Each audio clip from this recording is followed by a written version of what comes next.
I can't go off on a secret mission in the company of the most famous dwarf in the city. Varys! The most famous dwarf in the world.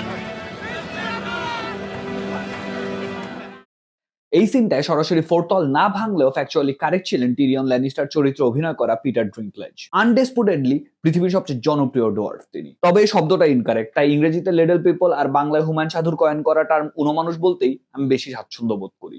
ব্যক্তিগত জীবন তো বটেই, শোবিজের লোকরাও little পিপলদের portray করতে চান স্টেরিওটিপিক্যাল comic চরিত্রগুলোতে। ক্যারিয়ারের প্রথম থেকেই এর ঘোর বিরোধী ছিলেন পিটার ড্রিঙ্কলেজ। ড্রামা পড়ে আসা পিটার ড্রিঙ্কলেজ স্টেরিওটিপিক্যাল গবলিন বা ডোয়ার্ফ ক্যারেক্টারগুলো পোর্ট্রে করতে চাননি, তাই ছেড়ে এসেছেন বহু কাজ। শেষ পর্যন্ত তার মেইনস্ট্রিম ব্রেক হয় গেম অফ থ্রোনসে। আর মার্টিনের লেখা এই চরিত্রের ডায়নামিক আর্ক নোয়ান্স চমৎকার ভাবে ফুটিয়ে তুলেছেন তিনি। বুঝিয়েছেন লিটল পিপলরা শুধুমাত্র স্টেরিওটিপিক্যাল কমিক ক্যারেক্টারের জন্য না, আমরাও বছরের পর বছর ইত্যাদি নানা নাতি স্কেচে আলী তালুকদার নিপুকে দেখেছি এ ধরনের কমিক ক্যারেক্টার করতে। এ ধরনের ডায়নামিক্স এর পরিবর্তন আমরা দেখি হুমায়ুন সাধু রচিত ও অভিনীত চলচ্চিত্র উনমানুষে। টেলিভিশনের জন্য নির্মিত এই সিনেমায় উঠে এসেছে উনমানুষেরা কিভাবে সমাজে ঠাট্টা বিদ্রুপের শিকার হয়। গল্পের কবির চরিত্রটি একটা স্টেরিওটিপিক্যাল কমিক ডোয়ার্ফের না, একজন মানুষের যিনি ফিল্ম মেকার হতে চান। গল্পের শেষে তিনি যথার্থই বলেছেন, দৈর্ঘ্য প্রস্থের আর কতটুকু হলে একটা মানুষকে মানুষ বলা যায়?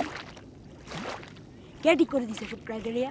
হুমায়ুন সাধু আর পিটার ড্রিঙ্কলেজকে আমি তাদের দৈহিক গড়নের জন্য এক জায়গায় নিয়ে আসিনি, নিয়ে এসেছি ইন্ডাস্ট্রিতে আর সোসাইটিতে তাদের ইম্প্যাক্টের জন্য। কারণ এটা অনস্বীকার্য যে দিন শেষে গান, বই, সিনেমাই আমাদের কালচারকে ডিফাইন করে আমরা কি বলবো, খাবো, ভাববো। তারা আমাদের পথটা দেখিয়ে গেছেন, নিজের স্ট্যাচারকে ওন করে বলেছেন উই আর লিটল পিপল, আমরা উনো মানুষ। এখন প্রশ্ন হচ্ছে, একটা মানুষের দৈহিক গড়নে কি তার পরিচয় নাকি তার কাজ?